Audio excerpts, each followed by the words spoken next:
কৈশোরিয়াতে একজন বড় রোমীয় সেনাপতি ছিলেন, যার নাম ছিল কর্নেলীয়।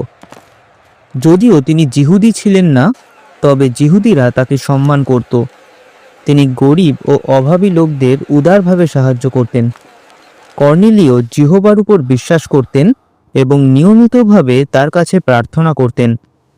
একদিন একজন স্বর্গদূত কর্নেলিয়ের কাছে আসেন এবং তাকে বলেন, ঈশ্বর তোমার প্রার্থনা শুনেছেন। এখন জাফতে একজন লোক পাঠাও, যেখানে পিতর নামে একজন ব্যক্তি রয়েছেন, আর তাকে ডেকে আনো। সঙ্গে সঙ্গে কর্নেলীয় 3 জন ব্যক্তিকে জাফতে পাঠান, যেটা প্রায় 50 কিলোমিটার দূরে দক্ষিণে অবস্থিত ছিল। এদিকে জাফতে পিতর একটা দর্শন দেখেন। তিনি এমন পশু পাখি দেখতে পান যেগুলো যিহুদিদের খাওয়ার অনুমতি ছিল না। এরপর তিনি একটা কণ্ঠস্বর শোনেন, আর সেই কণ্ঠস্বর তাকে সেগুলো খেতে বলে।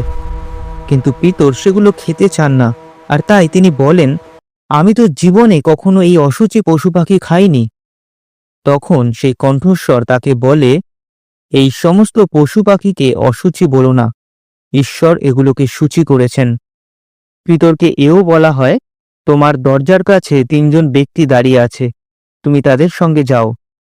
পিতর দরজার কাছে যান এবং সেই ব্যক্তিদের জিজ্ঞেস করেন যে তারা কেন এখানে এসেছে। তারা উত্তর